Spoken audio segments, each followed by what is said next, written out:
At Thanksgiving, our ungrateful son announced we threw away his wedding invitations. We lied and said we never got anything but. When he slammed delivery receipts on the table and the whole family saw our signatures, he accused us of sabotaging his marriage. Now everyone is calling us narcissists. Our daughter is crying, and apparently we're the villains for protecting the family. Thanksgiving in our family has never been perfect, but it has never been something I dreaded either. We host every year because we have the space for it, and normally our son, Gabriel, and our daughter, Rhea, show up without any issues. This year was different the minute they walked in. Gabriel barely greeted us, and his fiancée, Marissa, stood right behind him like she was waiting for something to go wrong. For context, things have been tense with Gabriel ever since he got engaged. Not explosive, just distant. He used to call us every few days. After meeting Marissa, the calls dropped to maybe once a month. We met her 2 or 3 times before Thanksgiving, and she was polite, but the feeling in the room changed whenever she was around, like everyone was walking on eggshells and no one wanted to say the wrong thing. Rhea noticed it too. She even warned me before dinner to just avoid anything wedding related so Gabriel wouldn't get worked up. The afternoon went along as normal at first. Some small talk, food in the oven, football on TV, but Gabriel kept looking at my spouse in a way that wasn't normal irritation. He was waiting for something. I didn't think much of it until we all sat down to eat, and he immediately put his fork down without touching anything. Then he said we had crossed a line and that he wasn't going to pretend nothing happened. I still didn't know what he was talking about. He said we threw away his wedding invitations. The room went silent. My spouse told him we never got any invitations, which I believed because I never saw anything arrive.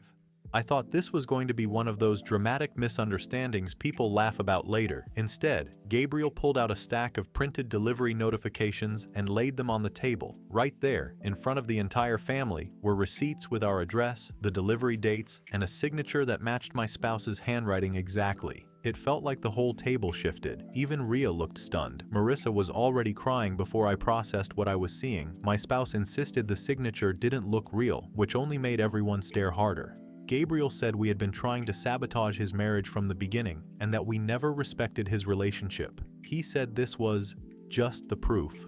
I couldn't even get a word in. His voice kept getting louder while mine stayed stuck somewhere in my throat. Relatives who normally mind their own business were suddenly chiming in, asking why we would sign for something meant for him and hide it. Rhea left the table because she was overwhelmed, and Marissa kept wiping her face like she was the victim of a personal attack. I felt like the floor dropped out from under me. Gabriel walked out with her without finishing his plate. He said he'd talk to us when we decided to be honest, and slammed the door hard enough to rattle the window. The rest of the family treated us like we'd been caught doing something unforgivable. I was too shocked to defend myself. I just wanted everyone to leave so I could figure out how this even happened. By the end of the night, Rhea wouldn't look at either of us. My spouse was swearing the signature must have been forged, and half the family group chat was blowing up with opinions about how we'd overstepped, crossed a boundary, or were trying to control his life. I don't know what to think anymore. I just know things got out of hand fast, and now everyone seems to believe the worst version of us. Update 1. After Thanksgiving blew up, I thought maybe a night or 2 of space would let everyone calm down. That didn't happen. If anything, things got worse the moment the leftover food was packed away and the group chat went quiet. My daughter stayed in her room most of the weekend, and my spouse didn't talk about anything except how humiliated they felt. I was caught in the middle trying to keep the house from feeling like it was slipping into 2 separate camps.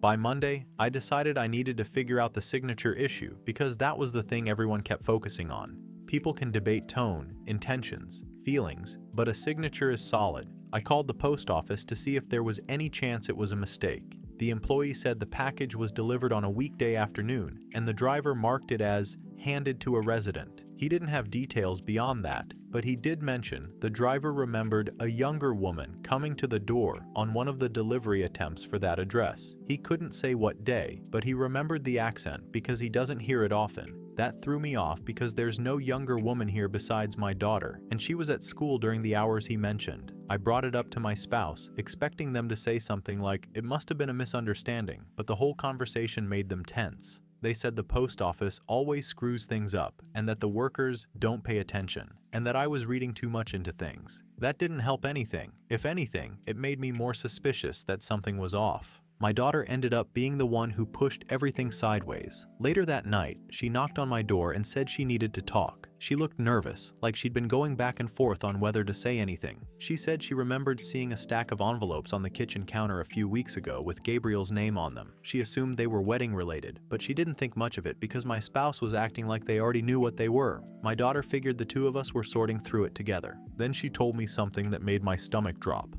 She said she overheard my spouse telling a friend on the phone that maybe this is a sign he's rushing and that they need to slow this down before he makes a mistake. That conversation happened the same week the invitations would have arrived. I asked my spouse about it, and they denied everything immediately. They didn't even pause to think about it, just said my daughter misunderstood and must have misheard. But it didn't sit right. My spouse knows my daughter doesn't lie about things like that. She's blunt and upfront if she's unsure. She says she's unsure. This time, she was certain. At that point, I started checking around the house because I had this feeling that maybe something had been tucked away. I didn't expect to find anything, but I did find an empty cardboard sleeve wedged behind the shoe rack near the entryway. It had a torn shipping label with Gabriel's name and our address printed on it. No invitation inside, just the packaging. I showed it to my spouse, and they got defensive fast. They said it was probably something Gabriel ordered, and I'm making a big deal out of nothing. Except the dimensions were the same as the invitation envelopes my daughter described. I pushed harder, and after a long back and forth, my spouse finally admitted that something did arrive, but they didn't go through it because they were overwhelmed and didn't want to deal with wedding details yet. According to them, they put the envelope in a drawer, forgot about it, and must have thrown something out during a cleanup day. They said they didn't sign anything and didn't intentionally hide the invitations. The explanation was messy, incomplete, and didn't answer half the questions I had, and the timing made it hard to believe it was just a simple mistake. If this had been last year or during a move, maybe. But this happened right when tensions were already high, and their comment about signs lined up way too well. I didn't tell my daughter the full conversation because she's already upset enough. She keeps saying she feels like she doesn't know what's real anymore, and that she hates being stuck between her parents and her brother. She tried texting Gabriel, but he wouldn't answer her. She showed me her messages, and she looked embarrassed because she feels responsible somehow. Like her reaction at Thanksgiving added fuel to the fire. I emailed Gabriel, trying to explain that things weren't as straightforward as they looked. I told him I was looking into what happened, and that we didn't intentionally disregard his invitations. He finally replied the next morning, saying he didn't believe any of it, and that we were trying to save face instead of admitting guilt. He said the receipts were clear, the timing lined up, and he was done with excuses. His exact wording was short and cold, the kind of message you send when you've already made up your mind. I feel like I've been shoved into a corner where every option makes me look like the villain. If I defend my spouse and it turns out they lied, I look like I'm enabling them. If I call them out publicly, I look like I'm throwing my partner under the bus to win back my son. If I try to stay neutral, both sides accuse me of siding with the other. Update 2. After everything that came out in the last update, I tried to keep my head clear before talking to my spouse again.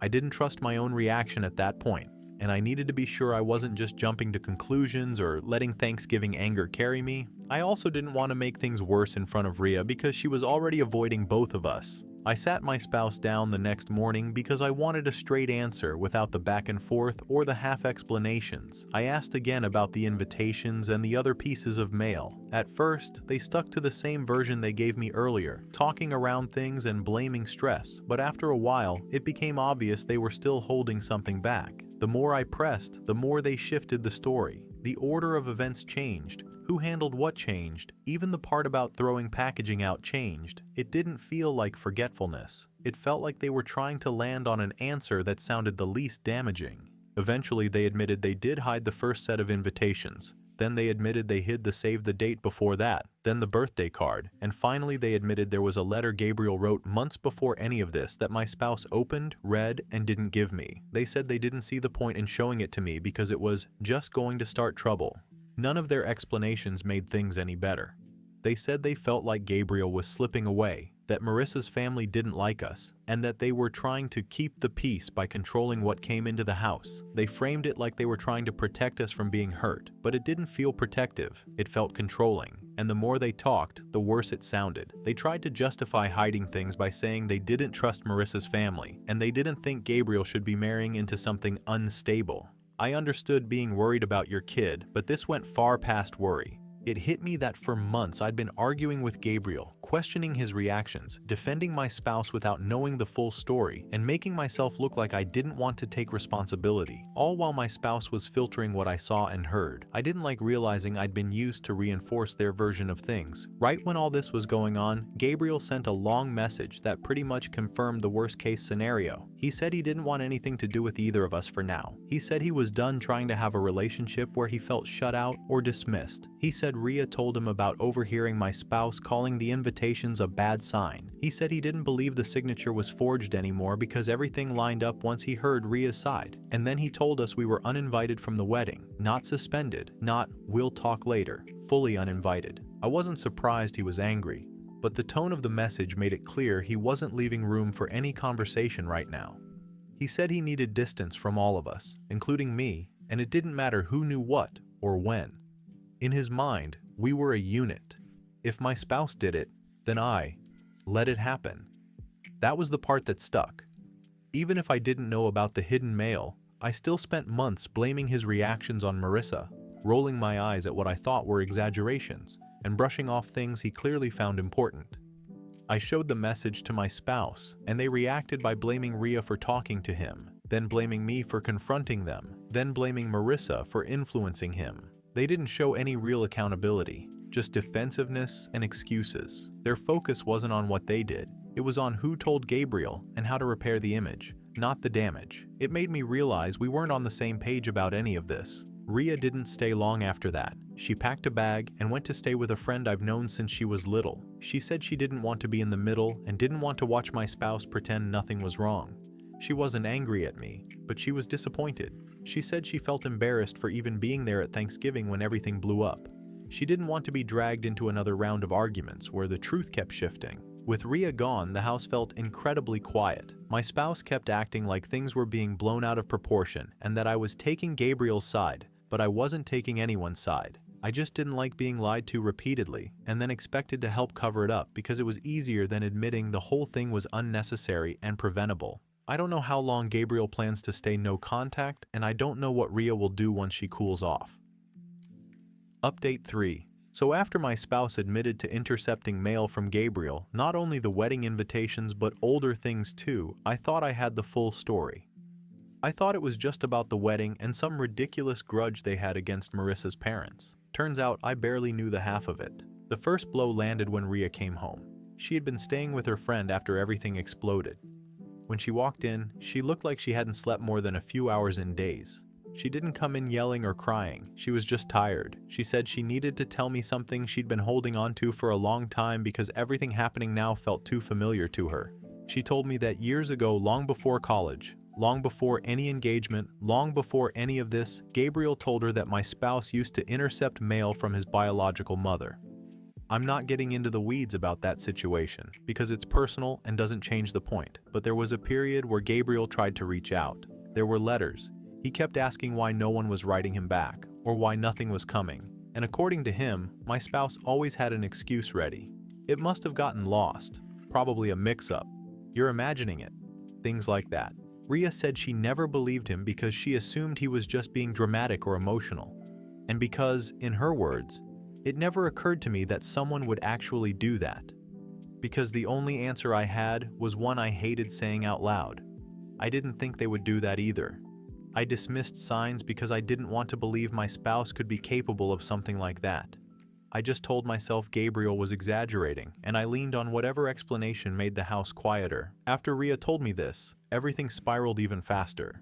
I decided to start looking through things more carefully. I don't mean snooping, I mean basic stuff: bank statements, work correspondence, mail that should have come but never did. And yeah, it was exactly what it looked like. More deception. My spouse had been telling me they were going to therapy. They weren't. They had told me they were on medication. They weren't. They had told me they handled certain financial obligations. They didn't. What I found were transfers into a private account I had never seen before. Nothing massive every time, just small, steady amounts that added up. There were bills that hadn't been paid, notices that had been hidden, and a letter for me from work about a contract update that apparently never reached me because someone decided they needed to open it first.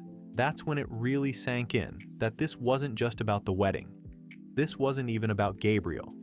This was a pattern that had been going on for years, and I'd been walking around blind to it. I called a lawyer the same day. I didn't even hesitate. I just needed someone outside of this mess to tell me what to do next. But things still weren't done unraveling. I finally had enough and eventually got more lies to come out. When I pushed, my spouse finally told me the truth, or at least their version of it. They said that years ago, they and Marissa's dad had some kind of fallout over a business situation. Something about money being mishandled, someone supposedly lying, someone threatening legal action, that sort of thing.